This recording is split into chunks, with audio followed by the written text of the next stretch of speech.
महर्षि महापुरुष कहीं क्रोध करेंगे तो उसके पीछे उनको ग्लानि होती है, उसके ऊपर करुणा जगती है, उस पर दया जगती है, उसका भला कर देते हैं। इसलिए क्रोध आवेश नहीं करना चाहिए। तो दूध को ठंडा करो।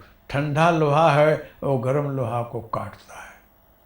जितने तुम ठंडा रहोगे, क्षमाशील रहोगे, गंभीर रहोगे, उतने ही तुमको अंदर एक काम में सफलता मिलेगी। इसलिए जब उद्विग्नता हो, क्रोध आवे, तुम्हारे अनुरूप घटना न घटी हो, तुम्हारे विपरीत सब बातें गई हो, तो वहाँ भी घबराओ मत। ईश्वर दयालु है, वो जो कुछ करता हो अपने भले के लिए करता है, अपने कल्याण के लिए करता है। इसमें भी हमारा काम नहीं हुआ तो हमारा हित भरा हुआ है, ये मान करके वो चलते हैं।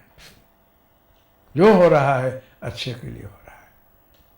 कल जो है ये प्रवीण भाई त्रिवेदी ने एक बात कही कि एक राजा की उंगली कट गई तो किसी मंत्री ने बोला महाराज जो कुछ हुआ अच्छे के लिए हुआ, भगवान जो करता है ठीक करता है। तो राजा को गुस्सा आई रही कि मंत्री ने हमारा उंगली कट गई और बोलता है अच्छा ही हुआ। तो दूसरे दिन शिकार में गए तो किसी आदिवासियों ने, बिल्लों ने पकड़ा और वो काली के उपासक रहे, एक अच्छे आत्मा की बलि चढ़ाकर माँ को खुश करते रहे।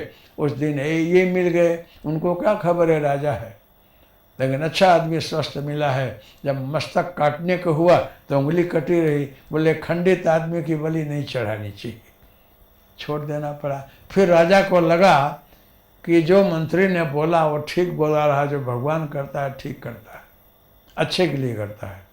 संत एकनाथ जी ने जब स्नान करके आते रहे तो कोई यवन ने उनको ऊपर थूक दिया और 100 बार थूका, 100 बार थूकता रहा और जा करके नहा आते रहे। जब थूके जाकर नहा आवे, लेकिन उनके मन में क्रोध नहीं आया। क्यों? कि मैं इतने बार नहाता हूँ, आता हूँ, जाता हूँ, भजन साधन करता हूँ, आज ये क्यों? आज जो हो रहा है प्रभु मेरी परीक्षा कर रहा है, कुछ भले के लिए कर रहा है, मेरा कल्याण कर रहा है, ये मान करो खुश रहे। और जब 100 बार थूकने के बाद वो व्यक्ति उतर करके चरण में दंडवत कर रही है कि महाराज मैं बहुत पापी हूँ, अधम हूँ, नीच हूँ, पतित हूँ, आप इसे महापुरुष पर थूक रहा हूँ, आप क्षमा करते जा रहे हैं। मैं तो ऐसा गुरु ढूंढ रहा था, आज मैं आत्म समर्पण कर दिया, आपके चरण में मेरा जीवन है। आज से मैं सुधर के आप जो बोलोगे वैसे ही करूँगा और मेरा जीवन बदल गया। तो एकनाथ जी ने सोचा कि भगवान ने क्या अच्छा किया है, इसको बदलना रहा, अब मेरे को 100 बार गंगा स्नान कराना रहा। मैं कब 100 बार गंगा स्नान करूँगा, इसके बहाने में किया। बोला कि तू न होता तो मैं 100 बार गंगा स्नान नहीं करता, इसलिए तूने जो कुछ किया है अच्छे के लिए किया है। 100 बार कौन गंगा नहावे, 100 डुबकी तेरे लिए मैंने लगाया और भगवान तेरे तरफ कृपा कर रहे थे, तेरे अंतर बदल दिया, तू संत बन गया, हमारा गंगा स्नान होगा, दोनों का भला हुआ। तो ईश्वर जो कुछ करता है भले के लिए करता है, ये आप मान कर चलें तो आपका कल्याण होगा।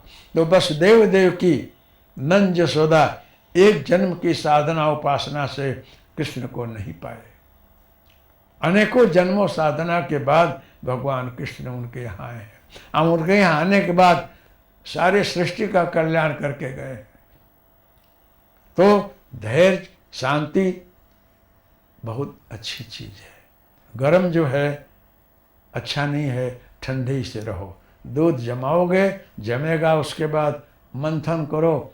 आप दूध में उंगली फिराया करो, उसमें घी है, मक्खन है, निकलेगा नहीं।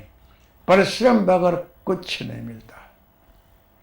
दही जमा दो, लेकिन 8 बार, सैकड़ों बार उसको गारो, घी नहीं निकलेगा, मक्खन नहीं निकलेगा, उसको मथना पड़ेगा। इसलिए बगैर परिश्रम कुछ नहीं होता है। ईश्वर को पाना हो कि खेती करनी हो, व्यापार करना हो, फर्स्ट क्लास फर्स्ट पास होना हो, कि किसी मार्ग में आपको सफलता प्राप्त करनी हो, तो आपको मेहनत करनी चाहिए। इसलिए तपस्या बहुत बड़ी साधना है, ये सबसे नहीं होती है। अगर होती भी है तो सकाम उपासना होती है। सकाम उपासना में श्रद्धा टिकती नहीं है, भाव जमता नहीं है,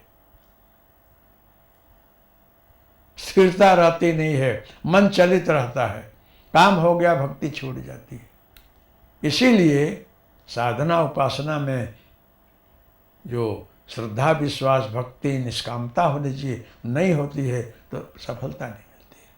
इसलिए मेहनत करने के बाद जो है कुछ प्राप्त होता है तो दही को मथना पड़ता है। मुदिता मथे ही विचारी मथानी। प्रसन्नता से साधना करो, प्रसन्नता से मेहनत करो, चलित मत हो जाओ, हिलो मत, कंटाल करके मत करो, थक करके मत करो, और विचार रूपी मथानी से मत हो। विचार करके समझ करके कोई काम करना चाहिए, बिना विचारे कुछ करोगे असफल हो जाओगे। एक बार गुरु ने जो मार्गदर्शन दिया है, बताया है, उस मार्ग में चलते रहो, वहाँ अपनी बुद्धि मत दौड़ाओ, लगे रहो, क्योंकि वहाँ तुम्हारा काम नहीं है। जो कुछ होगा ठीक होगा ये मानकर चलो, क्योंकि बहुत बार जो है कड़वी दवा फायदेमंद हो जाती है, तीखी वस्तु लाभदायी हो जाती है। इसलिए जो मार्गदर्शक है, गुरु है, और जो बताया है उस मार्ग में दृढ़ता से चलोगे तो जो सफलता मिलेगी। जितने तपस्वी लोग, साधक लोग हुए हैं वो अपनी बुद्धि नहीं दौड़ाए हैं।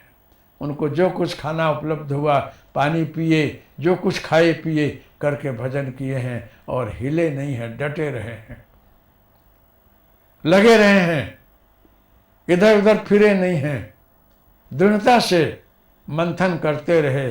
उसके बाद जो है मक्खन मिलता है कि घी निकलता है। इस प्रकार से शांति से, धैर्य से जब साधना की जाती है, फिर प्रभु मिलते हैं। तो अनेकों जन्मों की साधना के बाद जो है कृष्णावतार है, रामावतार है। तो प्रभु का पदार्पण जो है जगत के कल्याण के लिए होता है, लेकिन इसमें रहस्य भरा रहता है। जहाँ भी आप देखेंगे उनके पीछे कुछ बातें छिपी रहती हैं। अनेकों जन्मों के साधना के बाद कोई ऐसा भक्त होता है कि जिसको भगवान चुन लेते हैं। अब आप लोग जब वेद शास्त्र पुराण को सही मानते हैं तो खाली एक ही बात पकड़ लें कि जय और विजय को श्राप मिला, 3 जन्म तक तुम राक्षस बनोगे, और भगवान ने बोला है कि मैं 3 जन्म तक अवतार ले करके तुम लोगों का कल्याण करूँगा। तो 3 जन्म तक भगवान विष्णु अवतरित होकर के उनका कल्याण किए हैं। जैसे कंस है, रावण है, शिशुपाल है वगैरह, 3 जन्म लिया है प्रभु ने। तो जब जब जो है प्रभु को आना हो तो इसे पात्र ढूंढ लेते हैं। प्रभु को लाना हो तो ऐसा बनना चाहिए कि जहाँ वो पधारें। भगवान कृष्ण नंद यशोदा के यहाँ उछरे हैं, बड़े हुए हैं, वसुदेव देव की उदर से जन्मे हैं। एक बात ख्याल रखना कि दोनों एक ही हैं, कोई भेदभाव नहीं है। जेल में वसुदेव देव की बंद हैं, ये जीव जो है बंधन में है।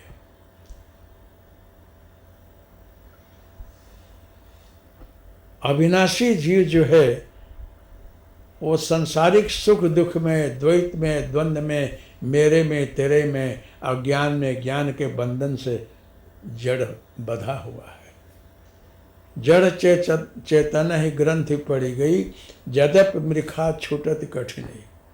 ये बंधन सच्चा नहीं है, फिर भी जीव अपने को एक जेल में जकड़ लेता है और बस यही मेरा है, यही मैं हूँ, मैं इतने ही में हूँ, ये अज्ञानता में वो अपने को सीमित करके जीता है। तो जब वहाँ गुरु कृपा होती है, सद्गुरु प्रेरणा करते हैं और जीव को ज्ञान प्रदान करते हैं, समझाते हैं, तो उस बंधन से वो छूटता है।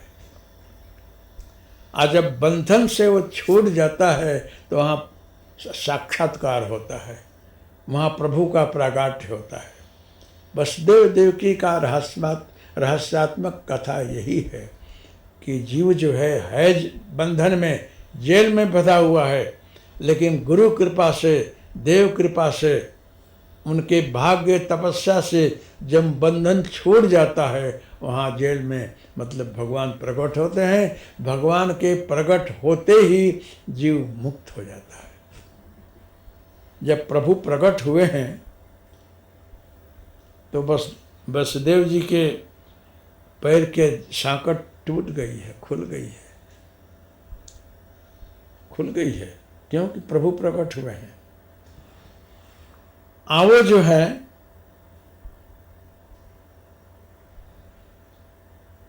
देवों की प्रेरणा से, भगवान कृष्ण की प्रेरणा से जब किसी सुपड़े में लेकर के मस्तक पर जब जा रहे हैं नंद बाबा के यहाँ, सारे बंधन टूट गए।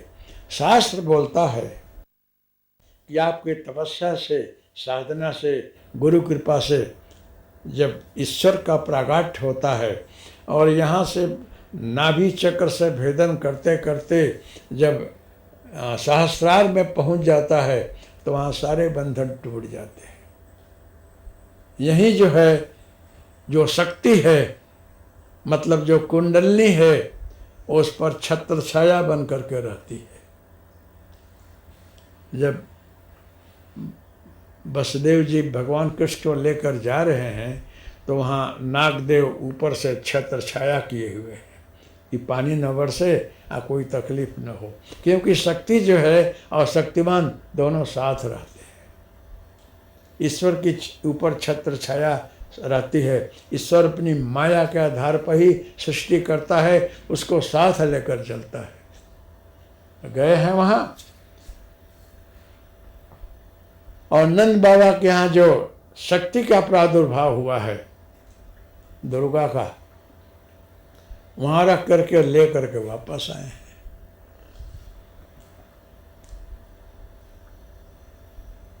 जब मस्तक पर रख कर वापस आए हैं तो यहाँ आते ही फिर साकल जकड़ गई है। तो आध्यात्मिक लोग बोलते हैं कि जब परमात्मा को मस्तक पर रखोगे तो बंधन टूट जाएगा, और जब माया को सर पर रखोगे तो बंधन में जकड़ जाओगे। आप बद्ध हो गए हैं माया में, फिर माया आपको जकड़ लेती है और वही पुत्र भाव, जीव भाव मेरा आ जाता है। तो शक्ति रही तो भगवान के पहले उनकी जोग माया प्रकट होती है, वो आ करके और ब्रह्म के साथ रह करके सृष्टि का निर्माण करती है। वो जोग माया रही, भगवान के साथ ही आती है। और भाद्रपद अष्टमी की आश्विन मास जो है, उस दिन रात में मध्य भाग में, मध्य भाग रात्रि का भाग है, मध्य भाग हृदय है। उस दिन का रात है घनघोर, उस रात के मध्य भाग में कृष्ण का प्रादुर्भाव है, क्योंकि अंधेरे में भगवान प्रकट होंगे तो ही प्रकाश होगा। अंधेरा जो है अन्याय है, अत्याचार है, दम्भ है, पाखंड है, अहंकार है। इसको चीर देने के लिए, फाड़ देने के लिए कृष्ण जो है ज्ञान स्वरूप में, ब्रह्म स्वरूप में, आत्मा स्वरूप में प्रकट होते हैं।